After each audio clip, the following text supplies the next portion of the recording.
Father, will bless you. Teach us your word in the name of Jesus.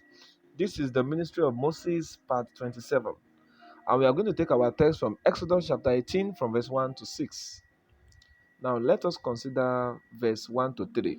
When Jethro, the priest of Midian, Moses' father in law, heard all that God had done for Moses and for the Israel, and for Israel, his people, and that the Lord had brought them out of Egypt, then Jethro, Moses' father in law, took Zipporah, Moses' wife, after he had sent her back, and her two sons, of which the name of one was Gishom, yes, of which the name was Gishom, for he said, I have been an alien in a land. That was the reason behind the first name.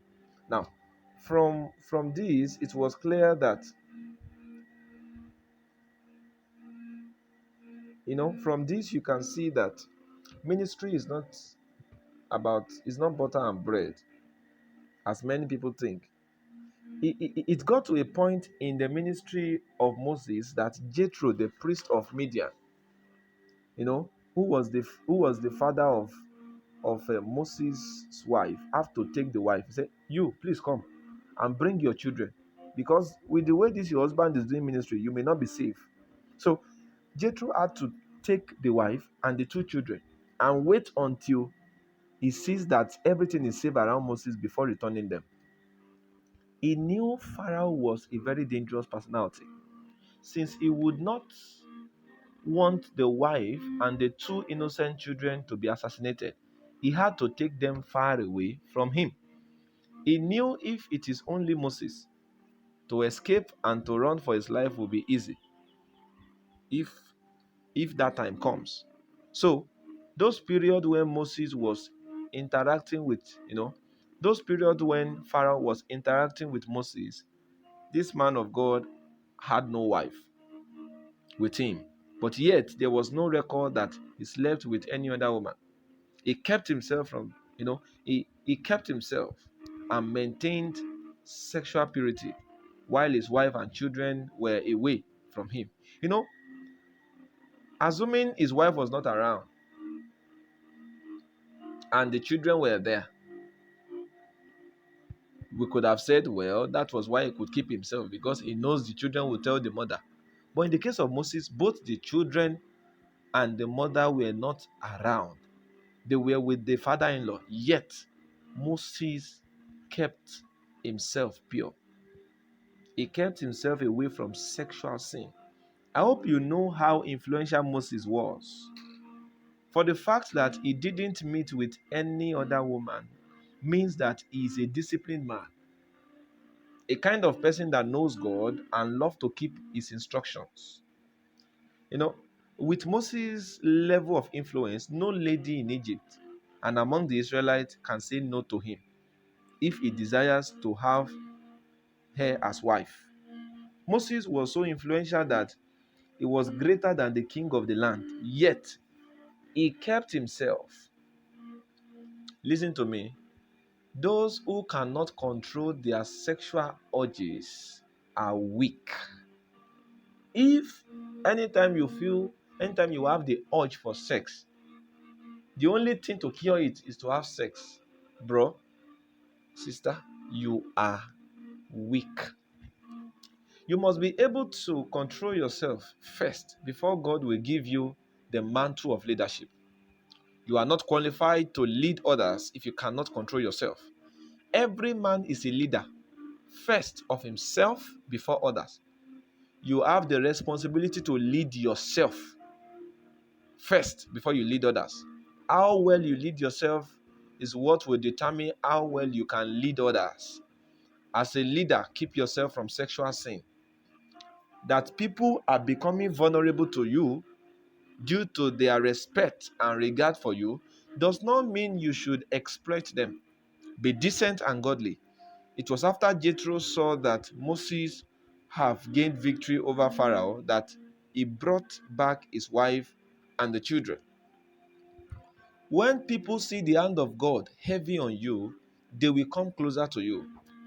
Many of those who left you will find you and be willing to submit to you when they smell the aroma of grace revolving around your life.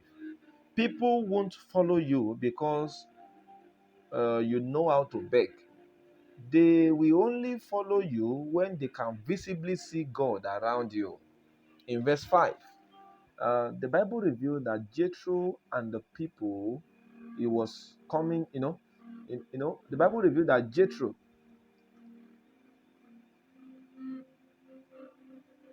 you know, the Bible revealed that Jethro and the people, while they were coming, they met Moses at the mountain of God, where he camped himself. So they were coming to meet Moses, but they did not meet him in his house. They met him at the mountain of God. That means Moses was able to survive without sin because he camped himself on the mountain of God. Now, the mountain of God here is not the literal meaning. It does not mean you should leave your house and be living on the mountain. The mountain of God means the presence of God. So Moses is a man that camped himself in the presence of God. He is a kind of man that literally lives in the presence of God.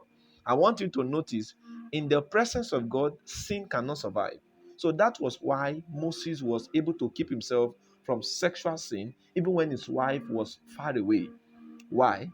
Why was he able to hold himself? He camped in the presence of God. If you are a youth, you are a teenager, and you desire to be pure, both sexually and in every other way, you desire to be pure, you desire to be holy, the cure is stay on the mountain of God. Live in the presence of God. Staying with God is the key. If you want God to do something with your life, then you must learn how to camp with God. Stay with God, stick to Him, even when it does not physically make sense to do so. Don't leave God because people left you. The family of Moses left him because they want to find safety, but yet Moses camped with God. When they left Moses, he was with God, and now that they are coming back to him, they still met him, sticking, clinging, romancing God. That's how to differentiate the real from the imaginary and the fake from the original. If you leave God because people left you, then something is wrong with the foundation of your faith. Your faith in God is what sucks you deep into God, such a way that you become inseparable. Moses was so addicted to God that no matter what you do to him or what you take away from him, you will still find him clinging to God. Another lesson to learn is that there is no one that cannot leave you. Don't let their promises deceive you. The only person that have the testimony of faithfulness from past even till now is God. Anybody can leave you. Anybody can rebel against you. Anybody can betray you. Anybody can fight with you. But only God have the testimony of eternal faithfulness. Even the family of Moses left him and he became like an unmarried man. Yet Moses stayed with God. If you know this secret, you will survive. Anybody can leave you. Forget about how good they are or the promises they have made with you. Anybody can leave you. It is only God that have the testimony of faithfulness. If you know this, then your expectations from mortal men will be greatly reduced. This is the wisdom of God. Don't sell it.